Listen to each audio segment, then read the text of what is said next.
नमस्कार। आज हम एक बहुत ही दिल छू लेने वाली कहानी की बात करने वाले हैं। एक विद्वान और उसके बेटे की। ये कहानी हमें बर्बादी से लेकर एक तरह की मुक्ति तक ले जाती है और ये सिखाती है कि असल में सच्चा धन होता क्या है। तो चलिए शुरू करते हैं। कहानी की शुरुआत ही एक बहुत गहरे विचार से होती है, जो सच में सोचने पर मजबूर कर देता है। ये लाइनें याद दिलाती हैं कि भई कुछ चीजें तो किस्मत में लिखी होती हैं, चाहे रास्ते में कितनी भी मुश्किलें आ जाएं। और यही सोच इस पूरी कहानी की नींव है। तो कहानी के मेन कैरेक्टर हैं आचार्य त्रिपाठी, एक बहुत बड़े विद्वान जो ज्ञान की दुनिया में अपनी किताबों में इतने डूबे रहते थे कि अपने इकलौते बेटे अर्पण को वक्त देना ही भूल गए। ये एक ऐसे पिता की कहानी है जो अपने बेटे को सब कुछ देना चाहते थे, सिवाय उस एक चीज के जिसकी अर्पण को सबसे ज्यादा जरूरत थी, मतलब उनका वक्त और उनका ध्यान।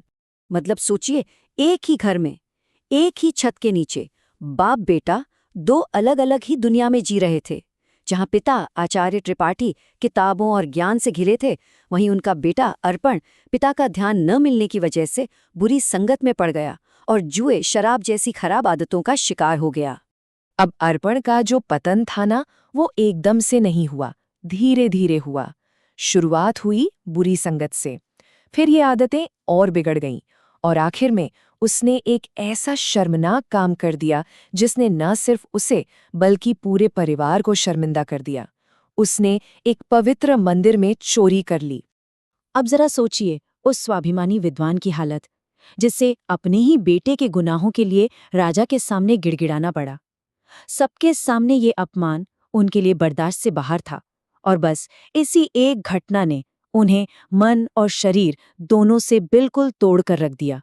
जब वो अपनी आखिरी सांसें ले रहे थे, उस विद्वान ने अपनी पूरी जिंदगी की समझ को, अपने सारे ज्ञान को एक आखिरी किताब में लिख दिया। ये एक पिता का अपने बेटे के लिए आखिरी तोहफा था, एक ऐसी विरासत जिसे अर्पण उस वक्त बिल्कुल बेकार समझ रहा था। उन्होंने कहा, ये अमूल्य ग्रंथ, इसे संभाल कर रखना। तुम्हें देने के लिए मेरे पास अब और कुछ नहीं है। बस इन्हीं आखिरी शब्दों के साथ आचार्य जी ने दुनिया छोड़ दी और अर्पण के हाथ में रह गई एक किताब जिसे वो सिर्फ कागज का एक ढेर समझ रहा था। पिता की मौत के बाद तो अर्पण की जिंदगी में मानो भूचाल आ गया। एक के बाद एक सब कुछ बिखरता चला गया। पहले घर गया, फिर भूख और दुख से उसकी माँ भी चल बसी, और आखिर में उसे राज्य से ही निकाल दिया गया। अब वो बिल्कुल अकेला, बेसहारा था। तो अब अर्पण एक भिखारी था जिसे देश निकाला मिल चुका था। वो एक घने जंगल में भटक रहा था, और उसका इकलौता साथी कौन था? वही पांडुलिपि, जिसे वो अब तक एक बोझ समझ रहा था। उसे जरा भी अंदाजा नहीं था कि जिसे वो बोझ समझ रहा है ना, वही उसकी किस्मत पलटने वाली है। तो हुआ ये कि जब वो थक हार कर एक पेड़ के नीचे आराम कर रहा था, तो कुदरत ने अपना खेल खेला। हवा का एक तेज झोंका आया और उस बेकार पांडुलिपि के पन्ने पूरे जंगल में उड़कर बिखर गए। ये बस एक हवा का झोंका नहीं था, ये एक ऐसी घटना थी जो दो लोगों की जिंदगी की दिशा हमेशा के लिए बदलने वाली थी। और यहीं से कहानी एक बहुत ही दिलचस्प मोड़ लेती है। किस्मत का खेल तो देखिए। उस पांडुलिपि का एक उड़ा हुआ पन्ना मीलों दूर एक राजकुमार युवराज के हाथों में जा गिरता है। ये किस्मत का एक ऐसा जाल था जो एक बेइज्जत हुए बेटे को एक बड़े राजकुमार से मिलाने वाला था। अब हुआ यूं कि राजकुमार युवराज को जंगल में रहने वाले कुछ वनवासियों ने पकड़ लिया और वो उसकी बलि चढ़ाने वाले थे।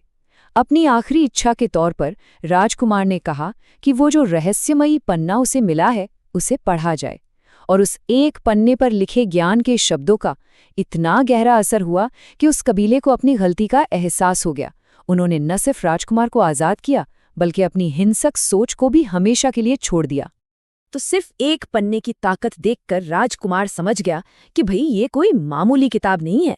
वो तुरंत अपने पिता यानी राजा के पास गया और उन्हें मनाया कि जो भी इस पूरी पांडुलिपि को ढूंढ कर लाएगा, उसे बहुत बड़ा इनाम दिया जाएगा। और बस यहीं से उस खजाने की खोज शुरू हो गई, जिसका असली मालिक खुद ही इस सबसे अनजान था। और उधर किस्मत का पहिया देखिए। अर्पण भटकते भटकते उसी राज्य में आ पहुंचा। भूख से उसका हाल बेहाल था। उसने शाही रसोई से रोटी चुराने की कोशिश की और पकड़ा गया। एक और छोटी सी गलती जो उसे सीधा उसी राजा के सामने ले जाने वाली थी, जो उसकी तकदीर का फैसला करने वाला था।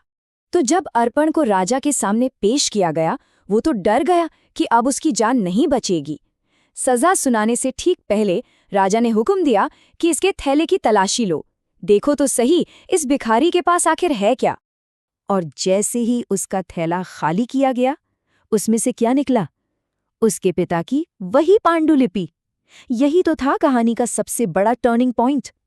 राजकुमार ने फौरन उस बेशकीमती किताब को पहचान लिया जिसे वो महीनों से ढूंढ रहा था। सोचिए, एक भिखारी के थैले में इतना बड़ा खजाना। अर्पण तो बस हैरान का हैरान रह गया जब उसे पता चला कि जिस किताब को वो बेकार समझ रहा था, उसकी कीमत 5,000 सोने के सिक्के हैं। 5,000! ये इतनी बड़ी दौलत थी जिसके बारे में उसने सपने में भी नहीं सोचा था। तो ये जो खोज थी ना, ये अर्पण की जिंदगी में एक नए चैप्टर की शुरुआत थी। बात सिर्फ पैसा मिलने की नहीं थी, बल्कि एक विरासत के फिर से जिंदा होने की थी और एक बेटे के पूरी तरह से बदल जाने की थी। अब देखिए, राजकुमार ने अर्पण को सिर्फ सोने के सिक्के नहीं दिए, उसने उसे ज्ञान भी दिया। उसने पांडुलिपि से एक श्लोक पढ़ा और अविद्या का मतलब समझाया। अविद्या यानी अज्ञान।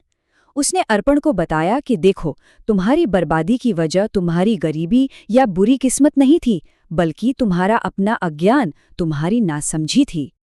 और बस यही वो पल था जब अर्पण की आंखें खुल गईं। उसे पहली बार समझ आया कि उसके पिता ने उसके लिए असल में क्या छोड़ा था।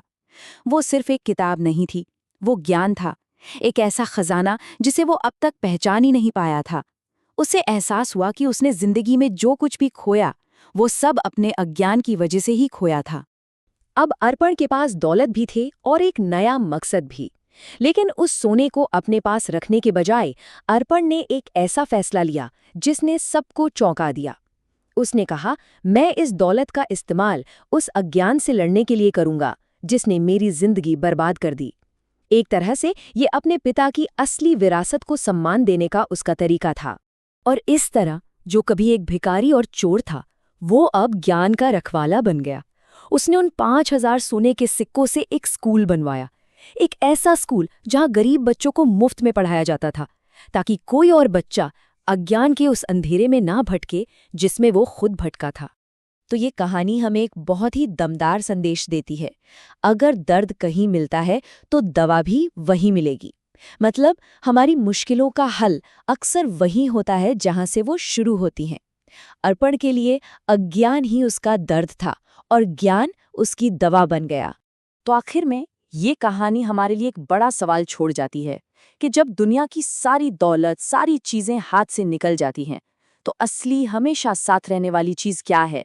वो सच्ची कीमत कहाँ मिलती है, सोने में या ज्ञान में? ये एक ऐसा सवाल है जो हम सबको सोचने पर मजबूर करता है कि हम अपनी जिंदगी में असल में किन चीजों को अहमियत देते हैं।